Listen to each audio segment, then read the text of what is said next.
गरीब भाई की अमीर बहन। किशोर और पिद्दी दो भाई बहन थे। पिद्दी बहुत खर्चीले स्वभाव की थी।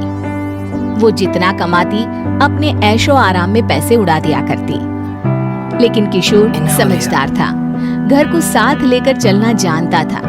अपनी बहन की जितना कमाता तो नहीं था, लेकिन फिर भी वो किसी तरह घर का खर्च चला लेता था।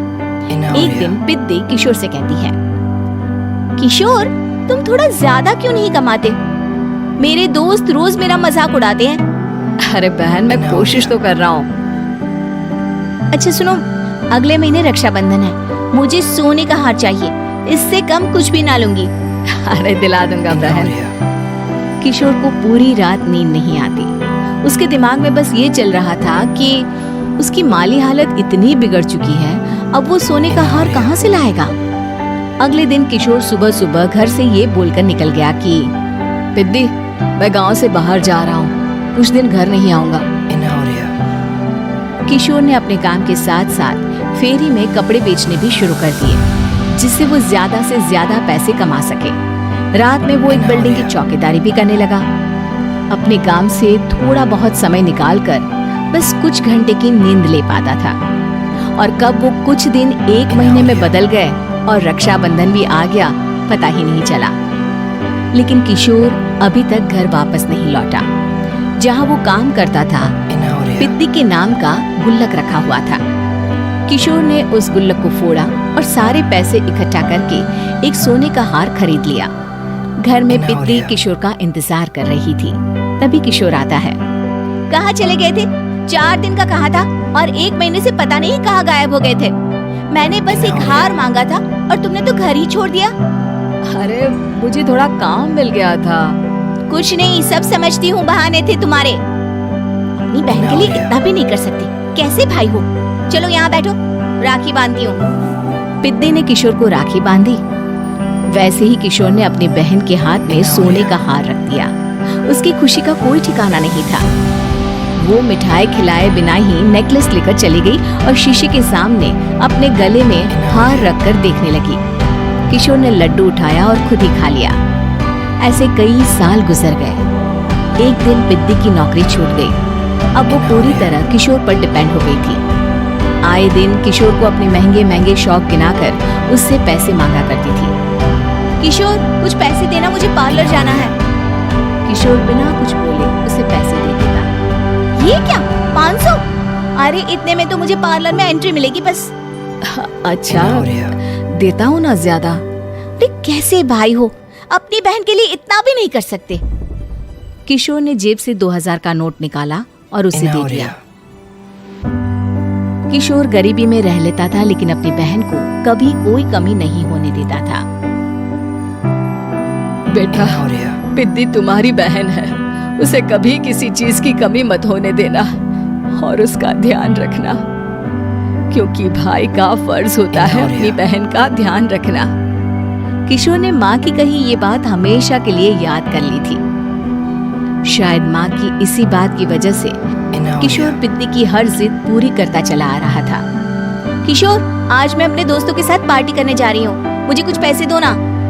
किशोर पिद्दी को समझाता है, लेकिन पिद्दी नाराज होकर चली गई और अपने कमरे में सुबक सुबक कर रोने लगी। किशोर अपनी जेब से कुछ पैसे निकालता है और पिद्दी को दे देता है। किशोर खुद कभी अच्छे कपड़े नहीं पहनता, लेकिन पिद्दी को राजकुमारी की तरह रखता। पिद्दी के जाने के बाद किशोर अपने काम पर निकल गया। एक तरफ पिद्दी अपने दोस्तों के साथ मस्ती कर रही थी, तो वहीं दूसरी तरफ किशोर पैसे कमाने के लिए कड़ी मेहनत कर रहा था। कुछ और दिन ऐसे ही बीत गए। एक दिन पिद्दी एक लड़के को लेकर घर आई और उसे किशोर से मिलवाया। किशोर, मुझे इस लड़के से शादी करनी है, लेकिन इनके मम्मी पापा बोल रहे हैं कि उनको दहेज में एक कार चाहिए, तभी वो मेरा और पंकज का रिश्ता कबूल करेंगे। लेकिन बहन, कार खरीदना कोई सब्जी खरीदने के बराबर तो नहीं है। अरे कैसे भाई हो तुम, अपनी बहन के लिए इतना नहीं कर सकते? देखो, मैं ज्यादा इंतजार नहीं कर सकती, तुम्हें 1 साल में मेरे लिए कार खरीदनी ही होगी। अच्छा पंकज, एक काम करो, कल तुम अपने माता पिता को घर बुला लो, मैं उनसे तुम्हारे और पिद्दी के रिश्ते की बात कर लेता हूँ। अगले दिन किशोर के छोटे से घर में पंकज और उसके माता पिता आते हैं। बेटा, तुम्हारी बहन ने हमारी शर्त तो बता ही दी होगी। जी बेटा, तुम तो इतने छोटे घर में रहते हो, दहेज कहाँ से लाओगे? मैं अपनी बहन की खुशी के लिए सब कुछ कर सकता हूँ। पंकज और पिद्दी का रिश्ता तय हो जाता है। किशोर अब अपनी क्षमता से 4 गुना ज्यादा काम करने लगता है। सुबह सबके घरों में न्यूज़पेपर फेंकता, दिन में मजदूरी करता और रात में चौकीदारी करता। खूब मेहनत करके किशोर ने अपनी बहन की शादी के लिए पैसे जुटा लिए। उसने अपनी बहन के लिए कार खरीद ली। जब वो पिद्दी के ससुराल वालों से मिलने गया तो उन्होंने किशोर से और पैसों की मांग की। इस बार किशोर हार चुका था। पिद्दी, माफ करना, मैं तुम्हारी शादी उस लड़के से नहीं कर सकता। वो लालची लोग हैं, उन्हें सिर्फ पैसों से मतलब है। देखो किशोर, मैं पंकज से ही शादी करूंगी।